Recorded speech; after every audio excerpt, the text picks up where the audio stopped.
G'day and welcome to this week's FriBaT, Friday Beers and Tools with Andy. Sorry I missed out on having a FriBaT last week. Unfortunately my elderly mum passed away.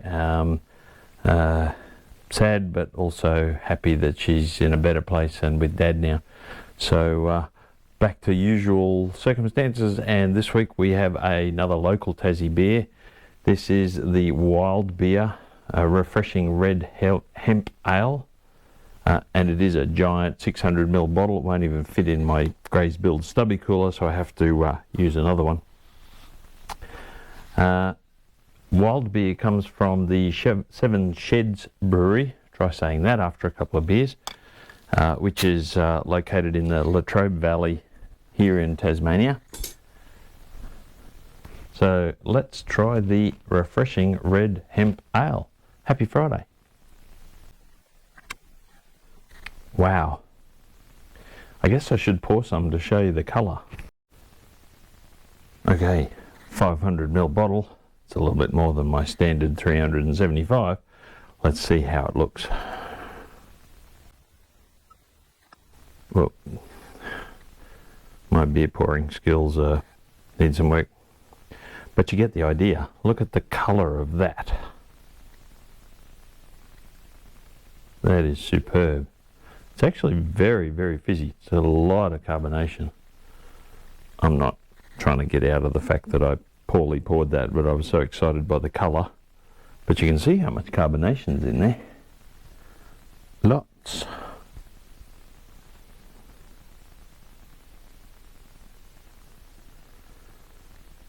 I think I just poured myself an ice cream. Anyway, let's talk about it whilst that's settling down, and I'll have a swig out of this.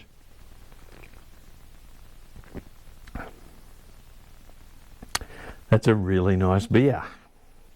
I really like the red hemp ale. I haven't got enough hands. Hang on, let me put something down. So Seven Sheds is a small boutique brewery here in Tasmania. This is a 4.4% ABV beer. It's brewed with New Zealand red malts, plus Tassie hemp seeds, rye, wheat and organic oats.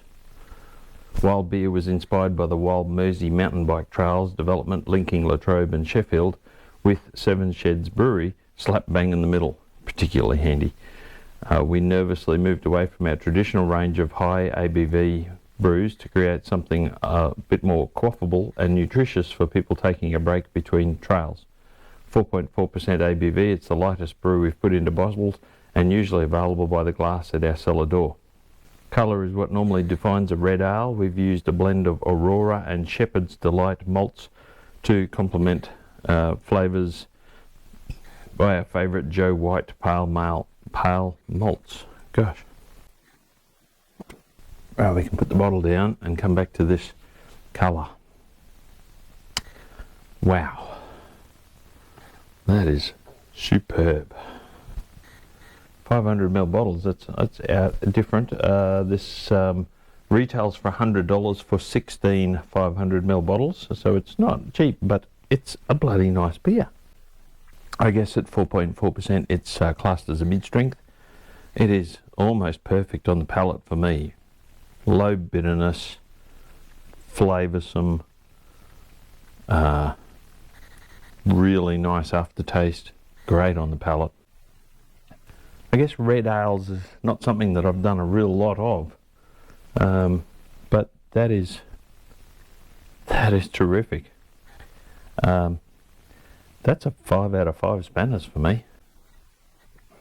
Wow. Yep, that's good. I love supporting small boutique brewers, and obviously if you're ever in the neighbourhood, come to Tasmania, go and check out some of these small brewers, as do check out the ones in your local area as well and support them. Don't just support the big multinationals. Look after our small industry as well, because there's some pretty damn nice small brewing beers out there. I like it. Recommended. Okay, this week's tool. It's a bit bigger than some of my previous ones, and it is a new tool.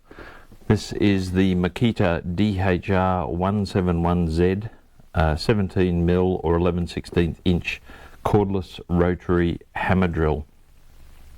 Now, was something a little bit lacking in my cordless range was a large format SDS type hammer drill. Yes, I do have a handheld hammer drill that is LXT and brushless, but it's still only a relatively small drill. This unit puts out 1.2 joules of impact energy, up to a maximum of 17 mil hole capacity. So what's in the box? Well, you get your handle and your guide length rod, and you get this very nice little drill. It's hardly little, it's bigger than everything else I own. It is only single 18 volt, but it is a brushless motor, so it's got plenty of power. Being SDS, it's the quick release chuck, so you push your chuck in, you pull back the outside, and that unlocks it or locks it. It does have, you can drill normally with it here, or you can select hammer drill function there.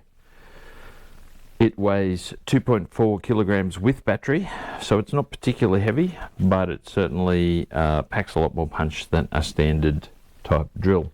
It has a vibration absorbing handle. Again, most of Makita's range are really nice, got this sort of rubbery grip handle, and they've incorporated some really nice vibration removing engineering within the drill, and it's very nicely made.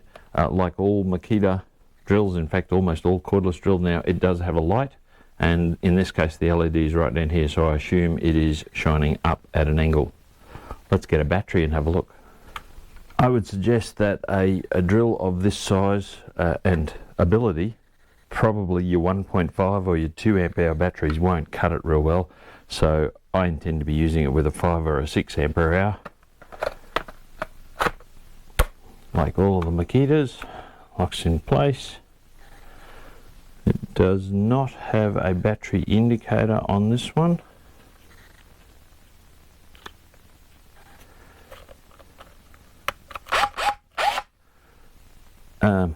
Yeah. We're talking about the Sds Bit. This is an Sds Bit, and you can see that it has slots around the outside of it.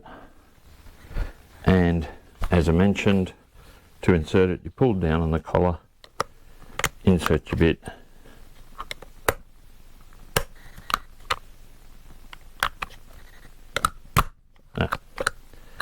just push in to remove, pull the collar, locks it in place and allows it to have the full hammer drill function. Single, it is variable speed, but speed is not huge. You don't need huge speed for hammer drilling, and as I mentioned, has the light, and when I hold my hand up here, yep, the light is pretty well focused up on where the end of the drill bit will be, so that's really good. Not particularly loud.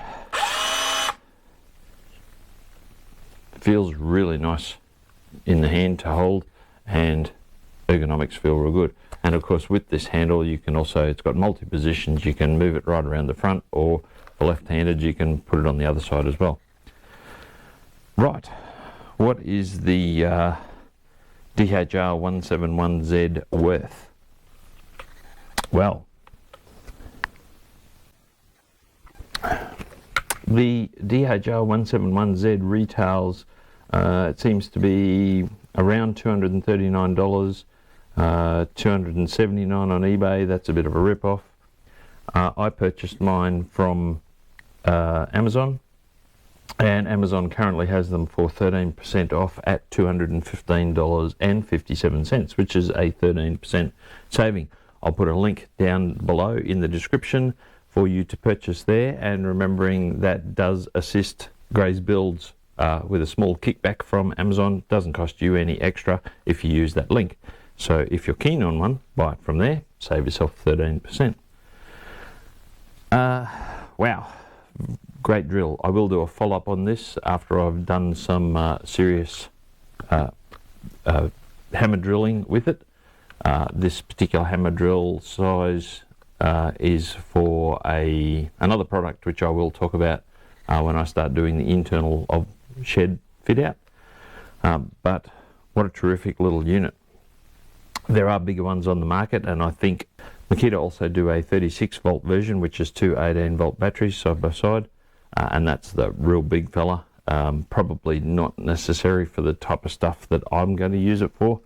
However, of course, if you're in trade, the bigger the units, the better. And remembering Makita has also released their 40 volt XGT range, which of course is higher again than the 36 volt. But it means having to buy all new batteries, all new chargers, if you're already into the 18 volt LXT ecosystem. Not an option for me. So, right, what do we give the DHR171Z, Z being a skin? I bought it as a skin, no battery, no charger, I've already got those. At $215, let's talk value for money first. $239 is still not a particularly dear drill, so that's retail. That's pretty good value in my opinion. However, getting it for 13% off and only paying $215, I reckon that puts it up there. I reckon that's a 5 beers for me, for value for money. Really nice hammer drill, Makita quality, LXT ecosystem. If you're already in it, $215. To me, that's a standard drill type price. For functionality, well, until I actually get to use it, if it's anything like my other Makita drills, which actually do hammer drilling quite well for small drills, I expect this will be better again. And so my initial impressions is 5 out of 5 for functionality, subject to testing. Right, so that's this week's tool. Thank you for all my new subscribers. I think we're up around 1,264 or something now, so that's awesome. Thank you very much for that. Please remember to share it around, share my channel around if you think that somebody you know might be interested in what I talk about, shed progress is happening, and there will be a video coming very soon with that, and that is great. Can't wait to get my shed built. And yeah, so that's where we're at. Anyway, thanks for watching. Just a couple of photos at the end here, remembering my mum. 88 years, that's pretty damn good innings. I hope I get to that. Anyway, happy Friday, and rest in peace, Mum.